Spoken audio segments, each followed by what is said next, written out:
Oricât de mult credeți voi că sunteți pregătiți pentru videoclipul de astăzi, țin să vă spun că nu sunteți. Cel mai brutal și viral videoclip de pe internet, 3 Guys, 1 Hammer.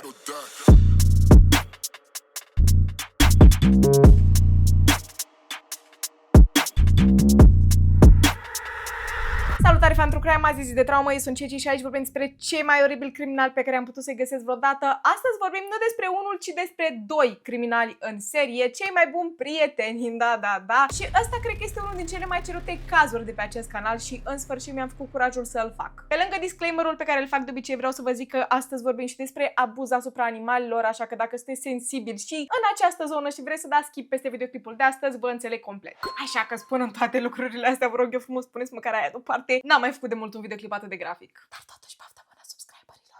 Avem doi psihopați în cazul de astăzi, după cum am mai spus, ne ducem în Ucraina în 2007 și îl avem pe Victor și Igor, ok? Victor Sayenko și Igor Supruniuc. O să pronunț foarte multe nume greșite în cazul de astăzi. Victor s-a născut pe 1 martie, iar Igor s-a născut pe 10 aprilie, amândoi în 1988. Orașul în care s-au născut se numește Dniepropetrovsk, cred. Faza este că la criminali în serie, când vine vorba despre copilăria lor, avem de obicei două opțiuni. Ori au fost neglijați și abuzați de mici, ori erau foarte privilegiați și singurul motiv pentru care comit crime este plictiseala. Și ca să fim frustrați de acum încolo, țin să vă spun că amândoi au crescut extraordinar de privilegiați. Tatălui Victor era inginer și lucra la parchet, iar tatălui Igor era un pilot care lucra cu președintele țării. Avea foarte multe pile. Victor și Igor, bineînțeles că erau pupați în fund de când erau mici, tot ceea ce voiau primeau și nu exista cuvântul nu în casa lor. Și când s-au întâlnit amândoi la școală pentru prima dată, automat au devenit cei mai buni prieteni. Acum, nu știu dacă ați fost vreodată într-un trio de prieteni, dar de obicei când avem un grup format din 3 prieteni, 2 dintre ei sunt cei mai buni prieteni și al treilea este cam dat deoparte. Asta s-a cam întâmplat în trioul despre care vorbim astăzi, pentru că da, avem și o a treia persoană la acest caz. Îl avem pe Igor, care este capul răutăților, îl avem pe Victor și a treia persoană este Alexander, ok?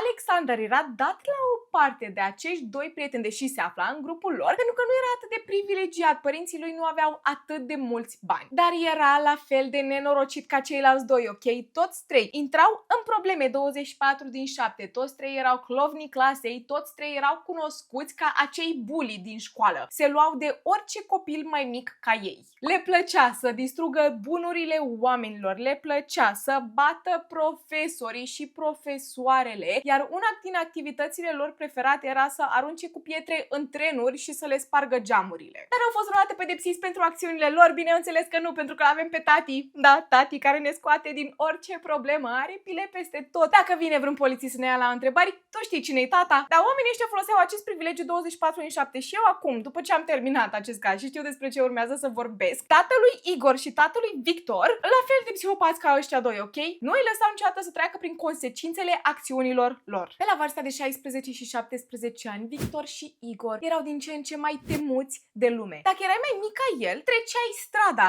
când îi vedeai, pentru că știai că 100% te vor lua la bătaie. Cu timpul amândoi și-au făcut și o pasiune pentru faimosul lagăr de concentrare din Polonia. Și da, știu, este interesantă istoria și e tragic ce s-a întâmplat acolo. Am făcut și eu cazuri de acolo, sunt extrem de fascinată de tot ceea ce ține de al doilea război mondial. Dar ăștia doi nu erau pasionați de istorie, nu. Idolul lor în viață a devenit pictorul cu mustăcioară, care a exterminat cel puțin 6 milioane de oameni pentru că nu erau de o rasă superioară. Au început să facă grafituri prin oraș cu marele semn interzis prin lege și și desenau o mustăcioară pe față, da, să știți voi. For fun. Igor s-a și născut în aceeași lună cu idolul lui și era foarte mândru de lucrul ăsta și îi spunea absolut tuturor, da, el este reîncarnarea acestui om. Acum, un lucru despre acești doi băieți este că ei doi erau niște bully, dar la rândul lor treceau prin asta la mâna băieților mai mari din școală. Și planul lor era să devină invincibili. Deschid calculatorul. Cum să devii invincibil? Oamenii mei dau de terapie prin expunere. Ați auzit vreodată de terapie prin expunere? Dacă nu, haideți să vă spun eu despre ce este vorba. Vă dau un mic exemplu. Eu, spre exemplu, sufăr de anxietate. Eu, ca să trec peste această anxietate, ar trebui să mă duc în lume și să trec prin această terapie prin expunere, dar să mă duc în cele mai publice locuri, să socializez cu cât mai mulți oameni și să las pe toată lumea să vină la mine. Asta ar fi terapia prin expunere. Deci soluția lor era să ia orice frică și să treacă prin ea. Una din fricile lor era înălțimea. Așa a început totul, ok? Igor și Victor s-au dus pe o clădire de 14 etaje și stăteau la marginea balustradei ore în șir. Terapie prin expunere. Cât de frumos! Da, oamenii mei au trecut peste această fobie de înălțime. Oamenii mei și-au dat seama că, măi, nu ne mai e frică. Ok, ne-am forțat cumva să venim aici, era să leșinăm la marginea balustradei, dar nu ne mai e frică de înălțime. Oare ce alte frici putem să dăm la o parte din sufletul nostru? Alexander, vină încoace. Hai, spune-ne, de ce ți-e frică? Știi de ce era frică lui Alexander? De sânge. Da, eu știu cum ăsta îmi povestea cum de fiecare dată când vedea un ac sau vedea un pic de sânge, o picătură de sânge, leșina. Hai să-l facem să treacă peste această frică. Igor a fost cel care a sugerat să obțină aceste lichide roșii de la animale prin cel mai brutal mod. Prima dată când oamenii mei aveau să dea de gustul sângelui, s-au dus într-o pădure și au dat de un maidanez. Bine, ei știau clar că acolo vor găsi maidanezi, ok? Au luat această ființă nevinovată, această ființă, nu, deci când vine vorba de patrupezi, deja nu mai duc. Au luat săraca ființă și au început să o taie în bucăți și să îi scoată organele. Alexander era acolo, aproape că a leșinat.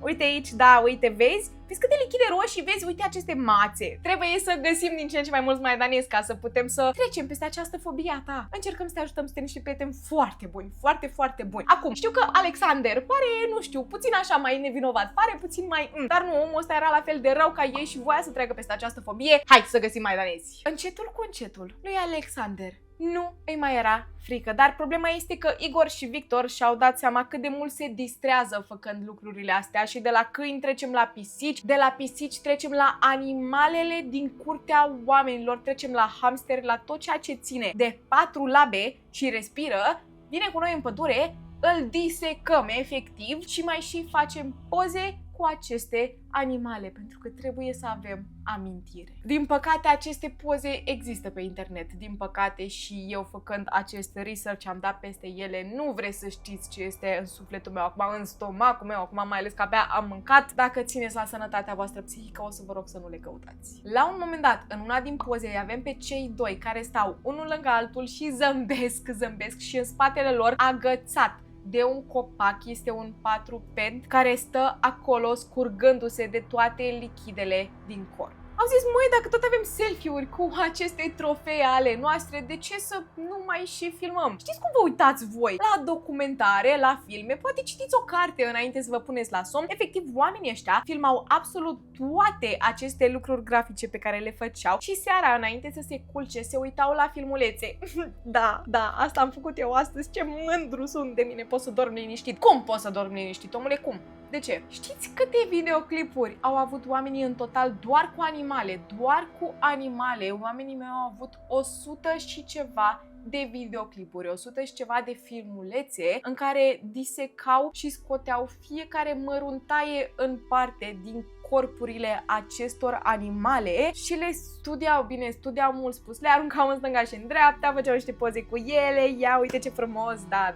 Oamenii ăștia erau niște sadici și aveau 17 ani. O să vă mai dau un exemplu și după o să trecem de la animale, pentru că efectiv nu mai duc nici psihic, nici fizic, nici absolut nimic, dar în unul din videoclipuri avem în felul următor. Dacă vreți puteți da skip 2 minuțele la ce urmează să vă zic, pentru că este tragic și implică o pisicuță, ok? Oamenii mei au luat beata ființă, care era încă în viață, au bătut-o în cuie pe o cruce, i-au lipit gura cu lipici și au început să tragă în ea cu gloanțe de cauciuc. Pe fundal se auzeau acești băieți cum rădeau și se distrau. Această ființă a stat bătută în cuie ore bune în șir până și-a dat ultima suflare. Problema lor însă era că la animale nu prea puteau să le vadă cum imploră pentru viața lor, cum ar face un om într-o situație de genul, așa că, nu știu, voiau mai multă adrenalină, din ce în ce mai multă adrenalină. Avem 100 și ceva de videoclipuri cu animale, nu mai am chef, trebuie să trecem la oameni de acum, nu? Și nu vă gândiți că s-au dus oamenii mei să ucidă oamenii în stânga și în dreapta, nu! Încă oamenii mei au început să se ducă să bată tot felul de oameni mai mici de care dau, ok? Copii care erau mai mici în vârstă sau mai mici ca mărime, să spunem așa, și îi luau la bătaie. Și da, până acum tot așa, băteau diferiți colegi, diferiți oameni din acel liceu, dar în punctul ăsta voiau să facă în așa fel încât să lase aceste victime în niște bălți de sânge, voiau să le spargă nasurile, să le dea pumni în ochi și efectiv să îi lase cu foarte multe leziuni încât să vadă din ce în ce mai multe lichide roșii. Ideea era în felul următor, ei făceau lucrul ăsta în plină zi, făceau lucrul ăsta la școală și da, oamenii chemau poliția. Dar îl avem pe tati, e prieten cu președintele, hello, voi știți cu cine vorbiți aici? Bineînțeles că nu sunt pedepsiți pentru niciuna din aceste atacuri.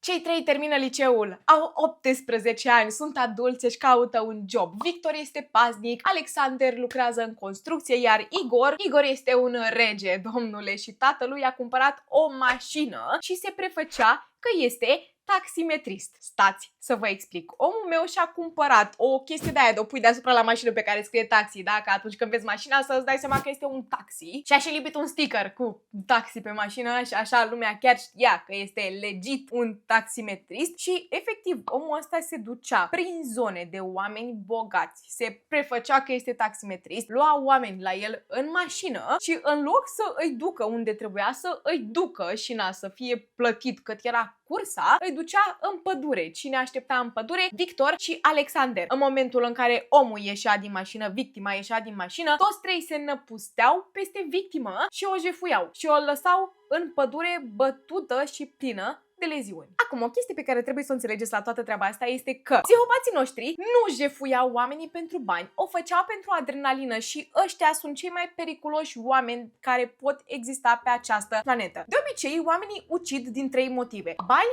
iubire sau răzbunare. Dar ai mei comiteau infracțiuni pentru adrenalină. Nu ai nimic care să justifice comportamentul tău. Și da, oamenii ăștia sunt cei mai periculoși. În momentul în care tu îi implori să te lase în viață, în momentul în care tu îi implori să nu mai dea în tine, oamenii ăștia primesc din ce în ce mai multă adrenalină și vor să te bată din ce în ce mai tare. Nu ai cum să îi oprești decât cu un glonț în cap sau să îi pui după gratii. Acum, în perioada în care Igor a început să răpească, să bată și să jefuiască oameni și să îi lase în pădure, și să vă reamintesc că și ceilalți doi băieți erau implicați, ok? Alexander și-a dat seama că dacă intră în rahat, nu are părinți care să îl scoată de acolo, așa că a încetat să mai iasă în aceste aventuri cu Igor și Victor. Nu s-a oprit pentru că, hei, știți, nu este un lucru bun sau tocmai legal ce facem noi aici, s-a oprit pentru că știa că dacă intră în probleme cu poliția, nu are cine să îl scoată de acolo. Suntem în anul 2006. Avem YouTube-ul care a luat amploare și nu era atât de securizat ca acum. Amândoi sunt pasionați de lucruri foarte grafice, foarte gore, și pentru că YouTube-ul nu era atât de securizat pe atunci, și eu țin minte lucrurile astea, puteai să găsești mult mai multe lucruri acolo, da? Mult mai multe lucruri pe această platformă minunată care nu erau chiar etice sau legale, să spunem așa, și totuși asta nu era de ajuns pentru cei doi. Așa că au ajuns pe site-uri mult mai neortodoxe, mult mai gore decât YouTube-ul în 2006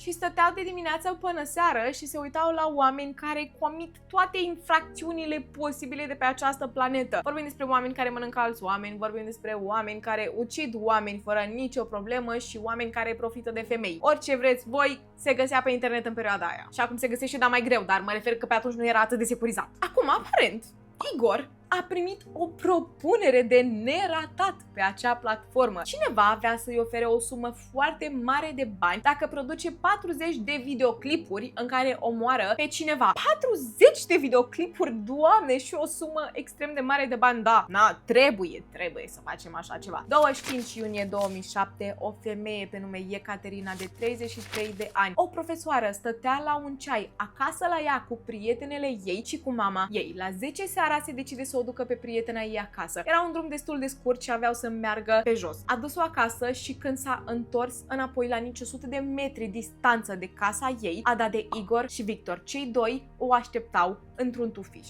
Când Ecaterina s-a apropiat, Igor a sărit în fața ei, iar în mână avea un ciocan înfășurat într-o pungă. A lovit-o în cap și Ecaterina și-a pierdut viața pe loc. E foarte tragic, dar în acest context, faptul că această femeie a încetat să respire din prima era un lucru bun, pentru că Igor, după ce a lăsat-o pe această femeie lată pe jos, a început să o lovească din nou și din nou și din nou în față, până a lăsat-o desfigurată. Cei doi au fugit de la fața locului și la nicio oră după, Ecaterina a fost găsită de vecini. Mama Ecaterinei a venit și ea la rândul ei să vadă ce s-a întâmplat și de ce s-au strâns vecinii în jurul acestui corp care stă pe jos și și-a dat seama că e vorba de fiica ei doar după cum era îmbrăcată, pentru că efectiv nu mai puteai să o recunoști la față. Treaba stă în felul următor: în aceeași seară, după ce acești doi psihopați au comis această crimă oribilă, zburdau prin cartier.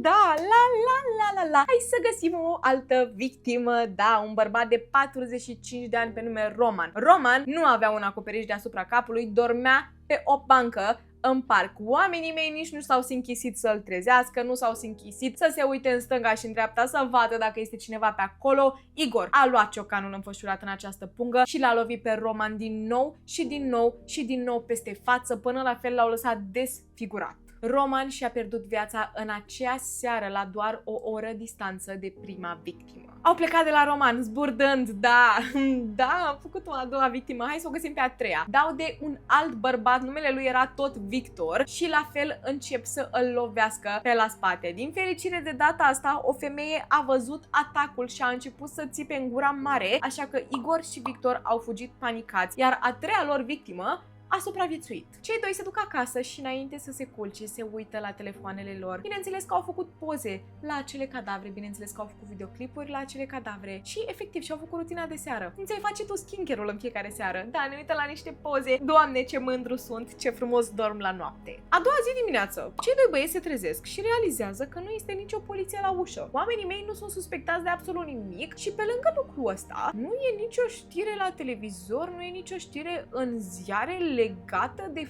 faptul că aseară au atacat 3 oameni și au doborât 2? Cum adică e așa de ușor să omori pe cineva și să scapi basma curată?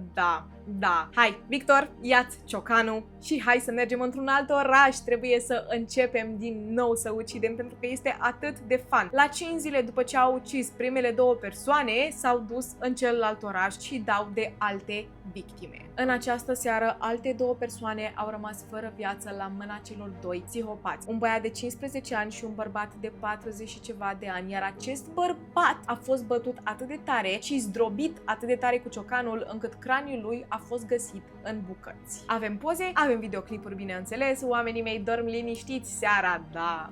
Problema este că, deși acum avem 4 persoane lăsate fără suflare și una atacată, toate în același mod, toate în mijlocul nopții, poate autoritățile realizează că este vorba despre același criminal, poate un criminal în serie.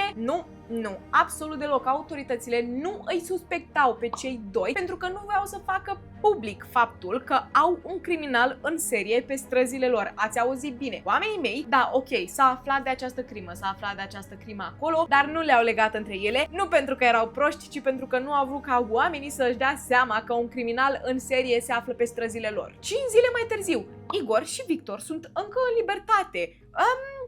Chiar nu ne suspectează absolut nimeni? Hai să mergem să mai ucidem câteva persoane. 3 victime, oameni buni, 2 bărbați și o femeie. 2 dintre victime nici măcar nu au fost recunoscute în aceeași seară când au fost duse către spital, când au fost duse către morgă. Ulterior, familiile lor au venit acolo și le-au recunoscut după haine și după păr. Avem 7 victime confirmate. Până acum, polițiștii realizează că este vorba despre un criminal în serie, că până la urmă nu trebuie să fii Einstein să realizezi lucrul ăsta, dar nu vor să facă nici măcar un anunț către public. Hei, știți, stați naibii în casă. Avem un criminal în serie pe străzi.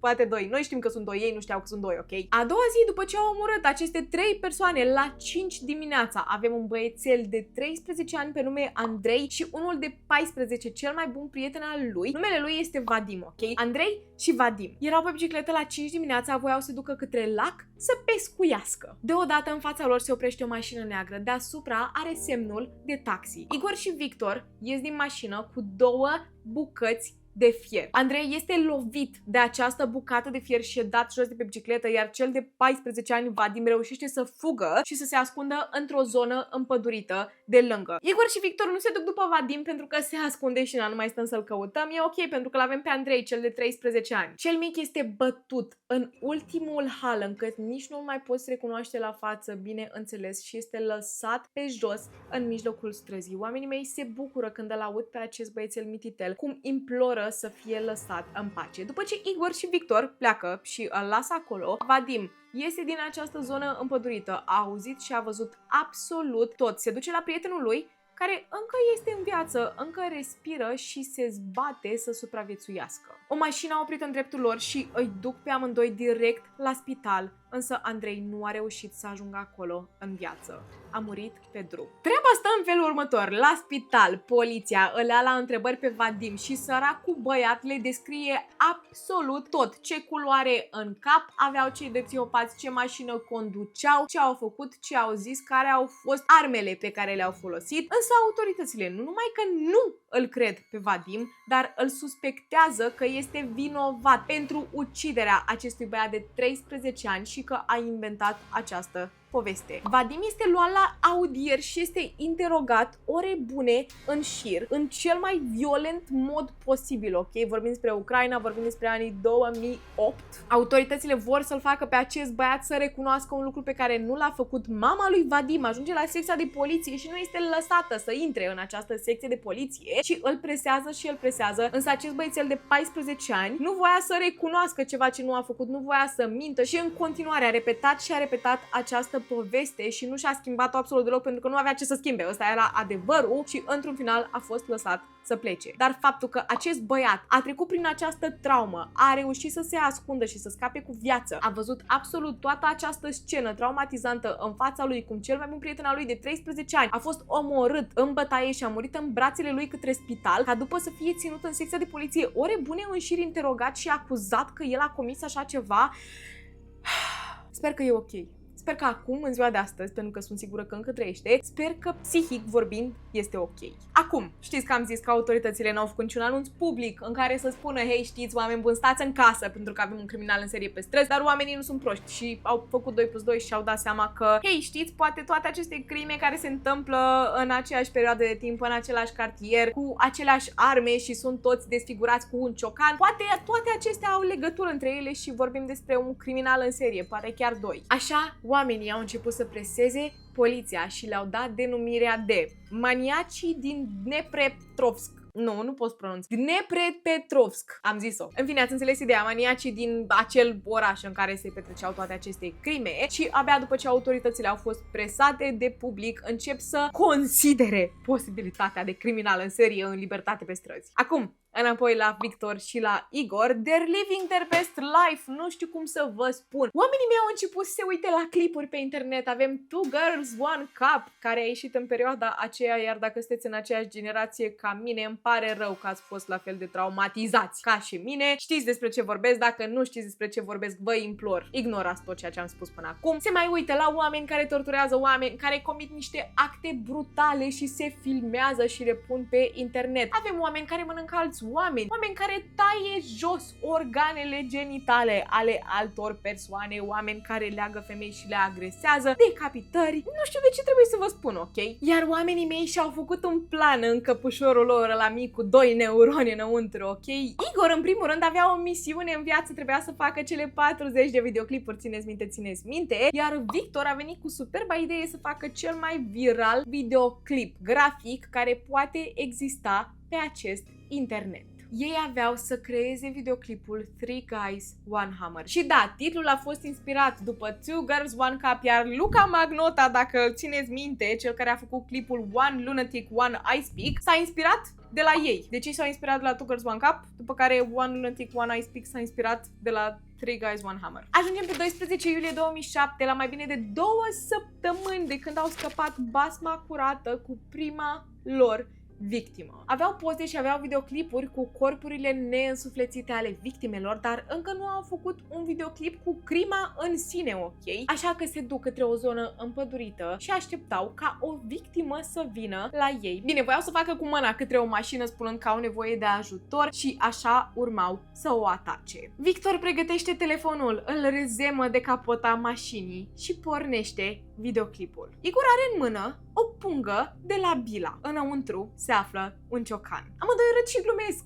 Facem așa. Dacă apare un bărbat mai mare decât noi și există o posibilitate să nu îl putem doborî, îi spunem că nu mai avem nevoie de ajutor. Dar dacă oprește cineva mai mic decât noi, de statură, atunci o să îi urăm un bun venit cu asta și scoate ciocanul din pungă. Țin să vă spun că tot ceea ce urmează să vă povestesc eu aici este ce am citit de pe internet, am văzut secvențe cu videoclipul, am văzut poze de la videoclip, dar nu m-am uitat la tot videoclipul. Deci dacă ratez niște detalii, vă rog să mă scuzați, dar oricum tot ceea ce urmează să vă zic acum este grafic, ok? Un bărbat pe bicicletă trece prin zonă. Numele lui este Serghei. Era un bărbat cu o nevastă acasă și 2 copii. În trecut era să moară, nu o dată, ci de 2 ori. Prima dată a avut un accident grav cu tractorul și omul meu a fost pronunțat mort la spital și după a supraviețuit într-un mod miraculos. Iar a doua oară a fost diagnosticat cu cancer la gât și a supraviețuit. A scăpat de cancer, dar a fost lăsat cu o dizabilitate de vorbire pentru tot restul vieții. Omul nostru vorbea în șoaptă. În acea zi, el se ducea cu bicicleta către casa fiului mai mare să își vadă nepoțelul. Serghei n-a vrut să se oprească la cei 2 băieți, s-a părut că sunt puțin suspecți și a vrut să treacă pe lângă ei. Însă Igor a scos ciocanul și l-a dat jos pe săracul bărbat de pe bicicletă. Igor a continuat să îl lovească din nou și din nou, asta cât Victor s-a apropiat cu telefonul și filma. Îl trag pe bărbat în tufișuri și făceau mișto de el. Încă îi se mișcă brațele. Stai, nu mai lovi, că vreau să fac ceva. Hai să-l torturăm puțin, nu? Serghei săracu încerca să vorbească, încerca să urle după ajutor, dar ține minte că nu poate vorbi. El poate doar să șoptească. Așa că cei 2 băieți își dau seama că acest bărbat ori are o dizabilitate, ori poate l-au lovit prea tare și de asta vorbește așa. Așa că încep să facă mișto de el. E lovit din nou și din nou și din nou în față până este complet desfigurat. Am văzut poze, nici măcar nu-i mai poți recunoaște fața. Efectiv este o minge roșie, ok? Este o minge roșie, un cap roșu. Nu îi poți distinge ochii, nasul, gura, absolut nimic. Însă Serghei încă respiră și se vede cum face gargară cu propriile lichide roșii. Igor ia telefonul din mâna lui Victor direct către fața lui Serghei, iar Victor scoate o șurubelniță și o împinge direct în ochiul victimei. După ce a scos șurubelnița, se vede că pe ea se află o bucățică de creier. După ce a scos-o de acolo, i-a băgat-o direct în nas ca să vadă dacă mai poate scoate o bucățică de creier, pentru că, Doamne, ce mișto se simte. Cred că i-a scos creierul, da! Igor, hai să vezi, uite aici! După asta, Victor, bineînțeles că s-a năpustit mai tare asupra săracului bărbat și i-a scos ambii ochi din orbite. Efectiv, i-a scos ochii din cap. Camera se îndreaptă către stomacul bărbatului. Îl găurește cu șurubelința o dată, de 2 ori, de 3 ori, de nenumărate ori, asta cât Serghei, surprinzător, încă mai respira. Faptul că acest bărbat a fost în viață la toată această scenă, ca din filmele de groază, este neliniștitor. Poți auzi pe fundal cum amândoi râd și glumesc. Ăsta mai e încă în viață? Da, uite la mâinile lui, încă se mișcă, hai să le rupem. Îi rup și ambele mâini și după 8 minute de tortură și filmat, îl poți vedea pe Serghei cum își dă ultima suflare. 8 minute întregi în care bărbatul acesta, după ce a supraviețuit un accident, după ce a supraviețuit cancerului, omul ăsta a fost torturat timp de 8 minute. I-au scos bucăți din creier, i-au scos ochii, a fost găurit pe corp de atâtea ori și a murit la mâna a 2 psihopați de doar 18 ani, care deja au 7 victime în spate, da? Ține minte? Sau 8? Erau 8 sau 7? Destule, ok, destule. După ce au terminat cu Serghei, cei 2 băieți se uitau la trofeul lor, la mândria lor și au început să facă poze, ok? Au început să facă poze lângă el. Hei, știți bărbații aia care își fac poză cu peștele în mână și zâmbesc pentru că aia au prins în acea zi și hei, da, suntem mândri că am prins un pește. Exact așa erau băieții ăștia 2 și am găsit aceste 2 poze. Sunt Igor și Victor cu ciocanul în mână și stau cu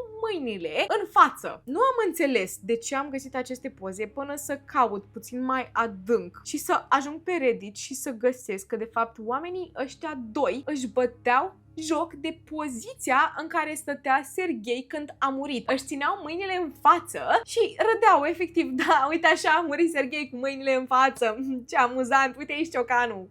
Cât e deranjant, fratele meu, cât e deranjant, cât de psihopat să fii, nu duc. Cei doi au spălat ciocanele, s-au spălat pe față și pe mâini, l-au lăsat pe Serghei acolo și au plecat. Soția victimei l-a dat dispărut, s-a dus la poliție, știa că ceva este în neregulă, nu a ajuns la fiul lui acasă, nu și-a văzut nepoțelul în acea zi, nu s-a întors înapoi acasă la nevasta lui, așa că bineînțeles s-a dus la secție de poliție, însă autoritățile, deși știu că avem atâtea persoane în spate care au fost atacate în ultimele 2 săptămâni, s-au uitat la soția lui Serghei și au spus, da, știți ceva, doamnă, nu putem să îl dăm dispărut sau să-l căutăm, pentru că mai întâi trebuie să treacă 72 de ore. A doua zi un bărbat a dat de Serghei în pădure. Săraca femeie a fost devastată că a rămas fără soțul ei. Și poate credeți că uciderile se opresc aici, dar nu. Nu. De pe 14 până pe 16 iulie 2017, în 3 zile, ai mei au mai omorât 6 persoane. Cel puțin 6 persoane. 6 persoane de care știm noi. Nu știm neapărat toate detaliile despre aceste persoane, nu știm neapărat care era numele lor, dar știm cum au decedat, ok? Una din persoane a rămas fără ochi. Efectiv a fost găsit pe jos în mijlocul străzii cu ochii scoși afară. Un alt videoclip incredibil, mi se pare ceva ireal. Au luat această femeie gravidă, a fost jackpot pentru ei, ok? 2 în 1. Au luat această femeie gravidă și i-au băgat șurubelnița în pântec până au reușit să scoată fetusul dinăuntru. După care îl țineau în mână și în fața femeii, femeia care era gravidă acum 2 secunde, i-au rupt gâtul. După care au luat șurubelnița și au început să o găurească și pe femeie și să o lase fără suflare. Da, există aceste videoclipuri. Știți ce este cea mai incredibilă parte din toată povestea asta? Oamenii mei, după ce au filmat fiecare crimă în parte, au și mers la înmormântările victimelor și au și făcut poze cu crucile și mormintele, poze în care ei arătau semnul păcii către crucile victimelor. Zilele trec. Igor și Victor nu se opresc. Nu se opresc, efectiv, oamenii mei în continuare au devenit atât de plini de adrenalină și atât de încrezători că scapă basma curată cu atât de multe crime, încât ucid oameni în stânga și în dreapta. Și oamenii încep să iasă în față, să dea descrierea celor doi și autoritățile aparent aveau 2000 de ofițeri de poliție care se ocupau de acest caz, care îi căutau pe cei doi psihopați. Și totuși au mai trecut încă 2 săptămâni. Încă 2 săptămâni până ca autoritățile să facă ceva în sfârșit. Un lucru de care s-au prins autoritățile era că cei doi furau bunurile victimelor și le duceau la amanet. Iar oamenii mei au reușit să pună mâna pe locația telefonului uneia dintre victime și la o lună după prima lor victimă, Igor și Victor s-au dus să ducă acest telefon la amanet și așa autoritățile au dat de urma celor doi și au fost arestați. Igor și Victor nu s-au opus nici măcar o secundă și au recunoscut tot ceea ce au făcut. Oamenii mei se băteau cu pumnul în piept. Doamne, nu vine să crezi ce proști sunteți, atât de mult v-a luat să ne arestați. Tu știi cine e tata? Când au fost întrebați câți oameni au ucis, Victor a zis, nu știu, am cam pierdut numărul, cred că vreo 19. Iar când Igor este întrebat de ce a făcut așa ceva, el răspunde cu tu cum te simți când ai un cărnat? N-am înțeles această întrebare. Bine, cumva o înțeleg într-o anumită măsură, dar nu ne-ai răspuns la întrebare. De ce? Igor, de ce? Îți zic eu de ce. Că ești un idiot. Da, v-ați înțeles și voi. Vreți să știți câte victime confirmate avem? Există o posibilitate să fie mult mai multe de atât, dar 21 de victime au ucis oamenii ăștia pe o perioadă de o lună, pe o perioadă de 4 săptămâni. Avem 21 de ucideri și 8 atacuri brutale. Acum știți cine a mai fost arestat pe lângă Igor și Victor? Alexander. Îl mai țineți minte? Da. Igor și Victor nu au vrut să ducă singuri în jos și l-au dat în gât și pe Alexander, un lucru de care sunt foarte bucuroasă, da, nu mă înțelegeți greșit. Alexander era căutat pentru 2 jafuri brutale în care a atacat aceste persoane. Din fericire, tati n-a putut să vină în ajutor pentru 21 de ucideri, iar tatălui Victor a și încercat să scape de dovezi. A luat bunurile furate de fiul lui și le-a aruncat în WC și a încercat să tragă apa să le ascundă. Acasă la cei doi au găsit 300 de poze și videoclipuri. Pe una din poze scria în felul următor: cei slabi vor muri, iar cei puternici vor câștiga. Acum, videoclipul Three Guys, One Hammer nu a fost publicat pe internet de Igor și Victor. Când toate cele 300 de poze și videoclipuri au fost găsite, nu erau publicate pe internet. Nimeni nu știa de existența lor. Urmau să le publice pe internet, ok? Dar nimeni nu știa de existența lor. Știți cine le-a postat pe internet? Știți cine le-a publicat? Un polițist. Un polițist corupt care s-a uitat la aceste videoclipuri și a zis, bă, rău de tot, da, hai să trimiși la prieteni. Și bineînțeles că au fost duse mai departe și știți voi cum funcționează, da? Da. El a făcut publice mai multe poze și videoclipul Three Guys One Hammer, nu a făcut publice și restul videoclipurilor din fericire, dar acel videoclip este viral până în ziua de astăzi. Eu am dat de el și vă zic sincer că nu am reușit să mă uit la el. Nu am reușit să mă uit la el până la capăt. Am dat de poze în schimb și de alea n-am putut să mă feresc, îmi pare rău, dar riscul meseriei, ce pot să zic. Întorcându-ne la caz, în iunie 2008, la un an după ce au fost arestați, a început procesul. Toate materialele au fost prezentate în tribunale, iar familiile victimelor care erau acolo au trecut prin tortura apropiaților lor, asta cât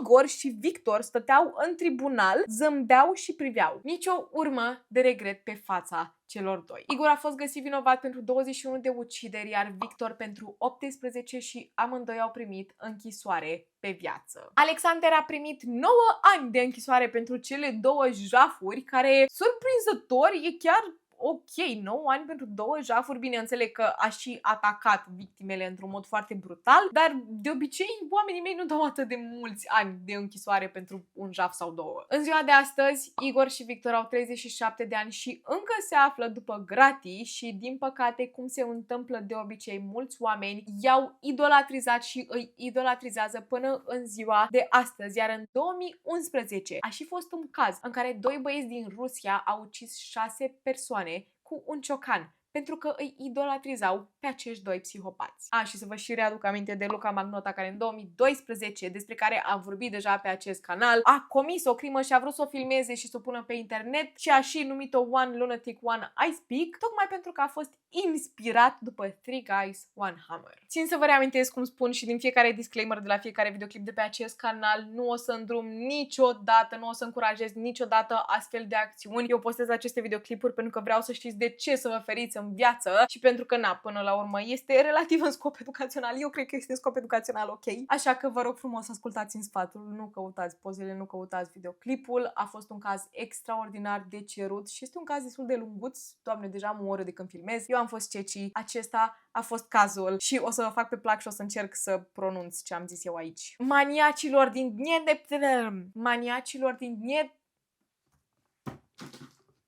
Mai nu se poate așa ceva, frate. Dnipropetrovsk. Iar până trauma viitoare, stay safe. Ucraina? Eu zic Ucraina, știți ceva? Iartă-mă, abia am mâncat. Mai am și imaginile de la cazul ăsta în cap, să mă ferească Sfântul. Ok. Am uitat ideea.